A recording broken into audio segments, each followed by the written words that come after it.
De son arrivée au premier jour du procès à son départ du tribunal hier soir, Grégory Mestre aura défendu sa version des faits.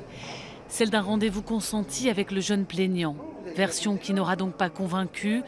À l'annonce du verdict, 16 ans de réclusion criminelle, l'accusé reste figé avant de s'agiter. Il lance un dernier regard menaçant à l'adresse de la victime. Pas un mot d'excuse. Solide, le garçon de 14 ans fait face. Pour lui, le soulagement d'avoir été entendu. Ce qu'il ressent ce soir, il me l'a dit, c'est que finalement, il me dit « ils m'ont pas pris pour un menteur », ça veut dire qu'ils m'ont cru avec ses mots à lui, parce que jusque depuis lundi, on le fait passer pour un menteur, pour quelqu'un qui aurait inventé un récit. Il repart soulagé, mais toujours, j'ai l'impression d'avoir en face de moi le même gamin que j'avais il y a 3 ans après les faits.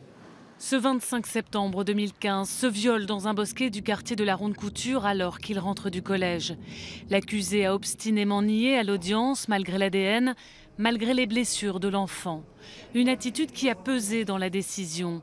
16 ans, la peine est lourde, elle est assortie de 10 ans de sûreté, de 18 ans de suivi socio-judiciaire et d'une injonction de soins.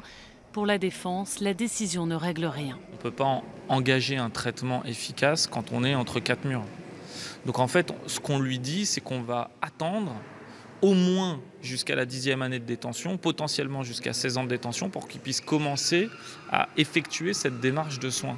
Et c'est ça qui est contre-productif, parce que dans une affaire comme ça, le temps de détention, ça ne va pas l'aider à avancer s'il y a le problème qu'on lui reproche. Ce qui va l'aider à avancer, c'est les soins effectifs.